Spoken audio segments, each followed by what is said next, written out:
Bismillahirrahmanirrahim. Here is the course Dyes and Pigments, and our today's topic is dyes classification and the basis of mode of their applications. So outline of this session will include only the classification of synthetic dyes on the basis of method of application. At the end you will be able to explain application mode and the classification of some synthetic dyes or types of some synthetic dyes on the basis of their application mode.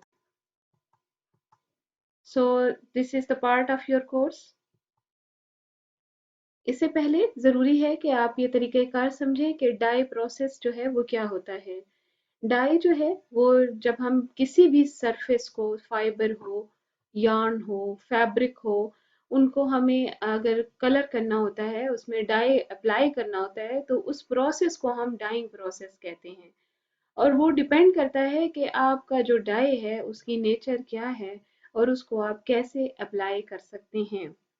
ये normally हम इस तरह करते हैं कि जो भी chemical material होता है उसका सॉल्यूशन बना लिया और उसमें सरफेस को डिप कर दिया। इतना आसान नहीं है। एक्चुअली जो डाई होता है उसकी केमिकल नेचर पे डिपेंड करता है कि आप उसको सॉल्यूशन फॉर्म में डायरेक्टली या किसी भी मॉडिफिकेशन के साथ यूज़ करेंगे। तो इस बिहाफ पे हम डाई को डिफरेंट टाइप्स में डिवाइड करते हैं। तो ये जो डाई के मॉलिक्यूल हैं उनकी नेचर पे डिपेंड करता है कि वो किस किस्म के बॉन्ड बना सकते हैं फाइबर के साथ। तो उस लिहाज से हम उसको क्लासीफाई भी कर सकते हैं और उसका एप्लीकेशन मोड भी इसी बिहाफ पे डिफरेंट हो सकता है। डाई सिर्फ ये हमारे जहन में जो आता है कि फाइबर हो, यॉर्न हो या फैब्रिक्स हो, उसके ऊपर हम कलर करने का सिर्फ नाम है। नो, ये एक्चुअली हम इसको हम यूँ कह सकते हैं कि इस पे प्रिंटिंग करने का नाम भी है, यानी इस सरफेस पे। और इसके अलावा वो जो प्रिंटिंग हम 3D प्रिंटिंग करते हैं उसमें भी हम कलर्स अप्लाई करते हैं, वो भी एक किस्म का डाइंग प्रोसेस है। तो डाइंग प्रोसेस की एक वाइड रेंज है या एक वाइड विजन है। तो इस लिहाज से हमें ये पता होना चाहिए कि जो डाई हम यूज़ कर रहे हैं यानी डाइंग के प्रोसेस में वो उसकी नेचर क्या है। तो डाई जो है हिस्टोरिकली बहुत ही पुराने इस्तेमाल होते रहे हैं, तो बहुत ही ओल्ड यूज़ है। तो जो प्राइमरी सोर्स था डाई का वो नेचुरल था, यानी एनिमल्स या प्लांट्स उनसे ले लिया और बाद में आर्टिफिशियल डाइज जो है वो प्रोड्यूस होने लगे। तो फिर एप्लीकेशन मोड पे भी बात जो है वो सामने आई। तो जहाँ तक डाइंग के प्रोसेस का ताल्लुक है, ना सिर्फ हमें डाई की डिफरेंट टाइप्स जैसे डिफरेंट क्लासेस ऑफ डाइज जो हैं उनके बारे में, उनकी केमिकल नेचर के बारे में पता हो, बल्कि वी शुड नो कि फाइबर जिस जो ये सरफेस आप जिस पे डाई अप्लाई कर रहे हैं उसकी नेचर क्या है, क्या उसको आप किस तरह उसके साथ मॉडिफाई कर सकते हैं या उसके कलर में चेंज या उसके टेक्सचर में चेंज ला सकते हैं। वो जो फाइबर है वो टेक्सटाइल में भी डिफरेंट फाइबर्स होते हैं। आप देखें कुछ जो है वो कॉटन टाइप होते हैं, कुछ डिफरेंट होते हैं। तो इस तरह एक्राइलिक फाइबर्स होते हैं, नायलॉन फाइबर्स होते हैं, वूल और सिल्क होते हैं, तो पॉलिएस्टर यार्न होते हैं, कॉटन भी होते हैं। तो इन सब के लिए डाई के डिफरेंट प्रोसीजर्स हम यूज करते हैं। तो इस एप्लीकेशन ऑफ डाई को हम डिफरेंट टाइप्स में भी डिवाइड कर सकते हैं। ये डाई की नेचर पे भी डिपेंडेंट होता है। तो ये है डिफरेंट टाइप्स ऑफ फाइबर्स। ये प्रोटीन फाइबर्स जो हमें जो सोर्स है वो ये है। कॉटन फैब्रिक्स, ये देखिए, acrylic fabrics, there is a lot of different in their textures, nylon fibers, polyester yarn, polyester fiber। तो बहुत वेराइटी है फाइबर्स में, फैब्रिक्स में। इसके अलावा और भी बहुत सारे सबस्ट्रेट्स आप यूज करते हैं, तो हर एक की डिफरेंट नेचर है। तो हम आज क्लासिफाई कर रहे हैं on the basis of mode of application of dye. Synthetic dye को हम छह टाइप्स में या 6 क्लासेस में डिवाइड कर सकते हैं। सिंथेटिक डाई वो होते हैं जो कि हम जो है खुद से बनाते हैं। तो ये वो सिंथेटिक डाइज हैं, उनकी केमिकल नेचर की बेस पे हमने पहले इनको स्टडी किया था कि उनमें क्रोमोफोर का डिफरेंस है। लेकिन ये जो स्पेशल क्लासिफिकेशन है ये बेस्ड करती है मोड ऑफ एप्लीकेशन पे, यानी हम डाई को सरफेस पे किस तरह अप्लाई करते हैं उस बिहाफ पे हम 6 टाइप्स ऑफ डाइज जो हैं वो मौजूद हैं। डायरेक्टिव, डायरेक्ट या सब्सटेंसिव डाइज, वेट डाइज, मॉडर्न dyes, azo dyes, disperse dyes and sulphur dyes. सबसे पहले डायरेक्ट डाइज जहन में रखिए। सब्सटेंसिव या डायरेक्ट डाइज वो होते हैं जो हम डायरेक्टली अप्लाई करते हैं, स्प्रे कर सकते हैं, डिप कर सकते हैं डाई के सोल्यूशन में, ये सॉल्युबल भी हो सकते हैं। डाई का सोल्यूशन बना के उनको उसमें हम सरफेस को डिप करते हैं तो उसको डायरेक्टली उस पर अप्लाई करते हैं। वो जो सोक करके रखते हैं फैब्रिक को एक्वस सोल्यूशन में तो उससे वो उसके ऊपर बिल्कुल फैल सा जाता है और फिर आप उसको निकाल लेते हैं, ड्राई करते हैं और आपका जो डाइड फैब्रिक है वो तैयार हो जाता है।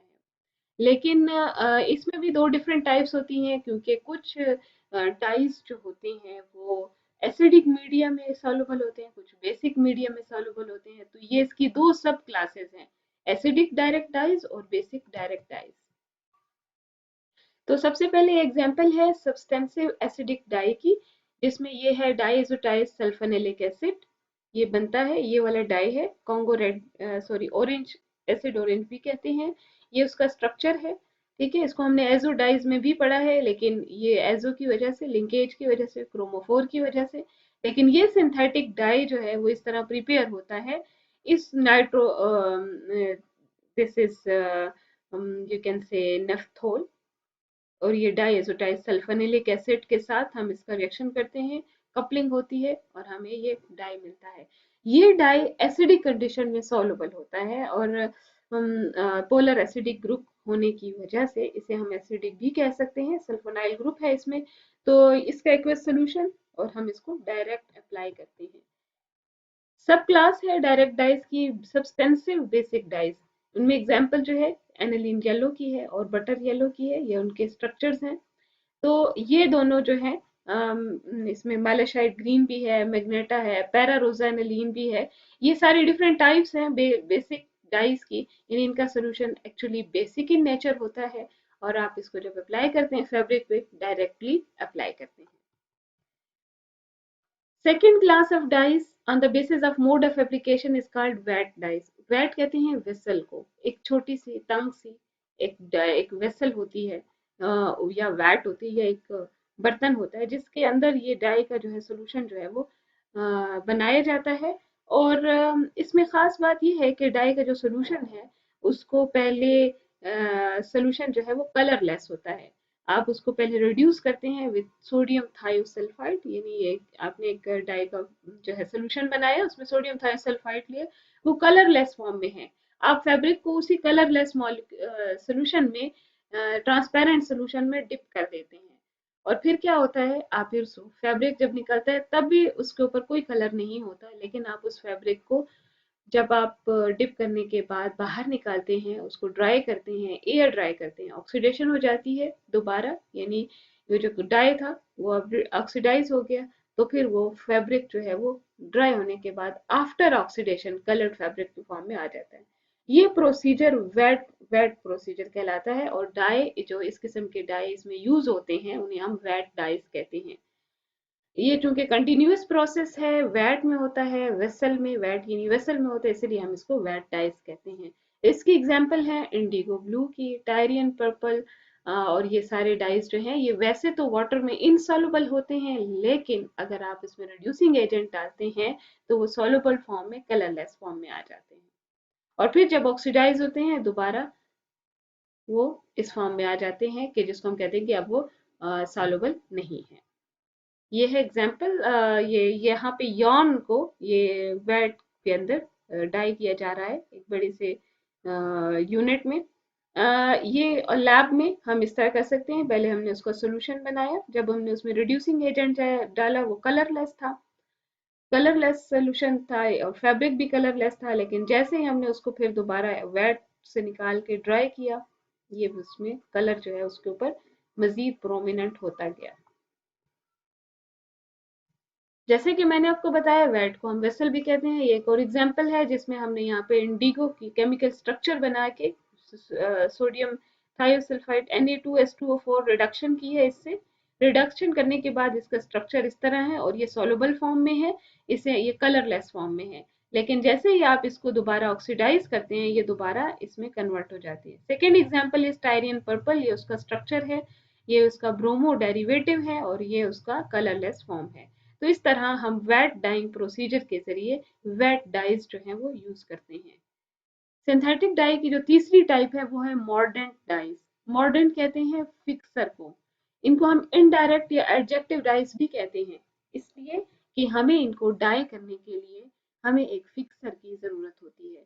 फिक्सर कोई भी मॉलिक्यूल हो सकता है, कोई मेटल आइन हो सकता है, कोई भी ऐसा सबस्ट्रेट हो सकता है जो कि फैब्रिक और डाई के दरमियान लिंकर का काम करता है। बिल्कुल इसी तरह हम अक्सर मॉडर्न डाइज जो है वो स्टेनिंग में के लिए भी यूज करते हैं। ये स्लाइड है, जैसे हम माइक्रोस्कोप में स्लाइड्स स्टेन करके यूज करते हैं, उसमें सेल्स की ऑर्गन्स जितने भी ऑर्गन्स हैं या सेल्स हैं उनकी स्टडी के लिए ग्राम स्टेन हम करते हैं, तो उसमें भी हम मॉर्डेंट यूज करते हैं। तो इसीलिए मॉर्डेंट फिक्सर का काम करता है between dye and the fabric या सबस्ट्रेट। तो मॉर्डेंट डाइज जो हैं उनमें हम जो फिक्सर यूज करते हैं उसे हम मॉर्डेंट कहते हैं।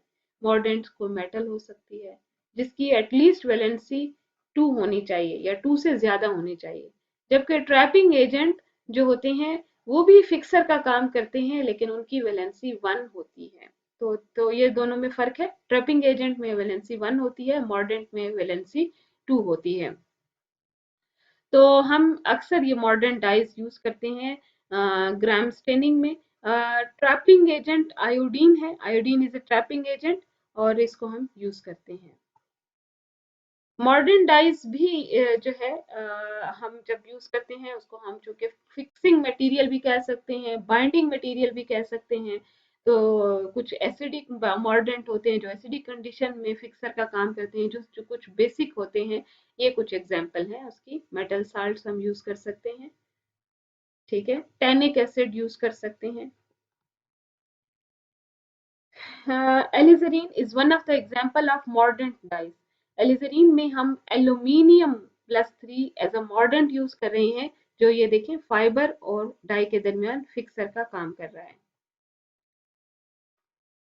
ये एक और एग्जांपल है, मॉर्डेंट एंड फैब्रिक रिलेशनशिप को जाहिर करती है कि ये वूल फाइबर है जो कि प्रोटीनियस इन नेचर है और हम नेचुरल मॉर्डेंटिंग करते हैं। ये एक मॉलिक्यूल है, ऑर्गेनिक मॉलिक्यूल, जो कि उसके साथ बॉन्डिंग क्रिएट करता है और इस तरह ये OH के साथ लिंकर का काम करता है। तो इस तरह ये देखें, इस साइड से इसने फैब्रिक डाई को और इस साइड से उसने फैब्रिक को लिंक किया हुआ है।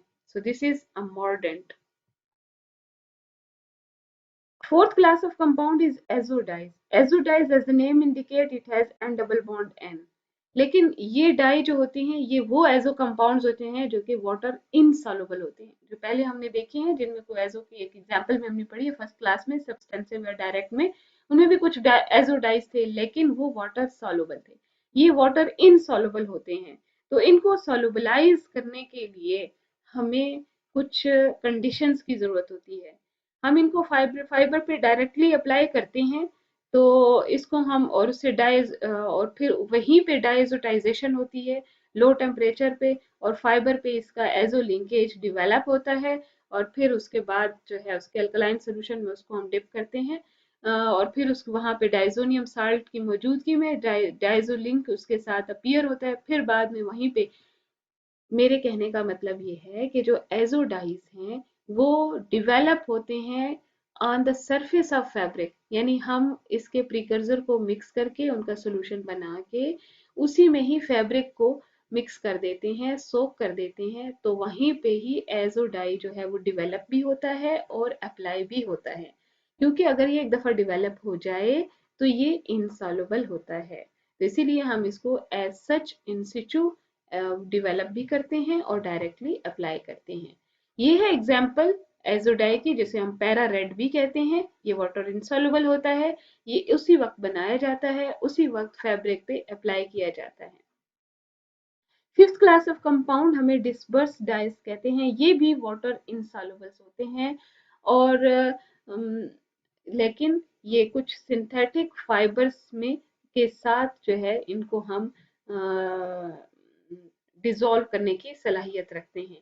कुछ दो एग्जांपल्स हैं डिस्पर्स एग्जांपल की, डिस्पर्स डाइज की, ये पिंक बी और ब्लू बी, ठीक है। इनको हम डिस्पर्शन की फॉर्म में अप्लाई करते हैं, यानी डिस्पर्स्ड सस्पेंशन की फॉर्म में हम इनको यूज करते हैं, सोपी सोल्यूशन बना लेते हैं, उसमें फैब्रिक को या फाइबर को या जो सबस्ट्रेट हम उसमें नायलॉन है डेक्रॉन है उसमें हम उसको डिप कर देते हैं, तो वो जो डिस्पर्स डाइज होती हैं वो उसकी सरफेस पे डिस्पर्स हो जाते हैं। Sixth class of compound is sulphur dyes, जैसे कि नाम से जाहिर है इनमें सल्फर होता है, वो उसके बड़े बड़े मॉलिक्यूल्स भी हो सकते हैं, इसको हम सल्फर ब्लैक कहते हैं, one of the example of sulphur dye. These dyes are soluble in sodium sulphide, ये सोडियम सल्फाइड के सोल्यूशन में हम इनको सोल्यूशन बना लेते हैं और फिर फैब्रिक पे अप्लाई करते हैं, mostly black colour, specially black colour ink, जैसे कि पिंक, पिंक के लिए ये रेड सल्फर हम यूज करते हैं, ब्लैक कलर इंक के लिए हम जैसे सल्फर यूज कर सकते हैं। ये बहुत इनएक्सपेंसिव होते हैं क्योंकि वाइट बहुत ज्यादा अवेलेबल है, तो इनएक्सपेंसिव भी होते हैं, वॉश फास्टनेस भी इनकी हाई है और कॉटन पे इसको आप आसानी से यूज कर सकते हैं।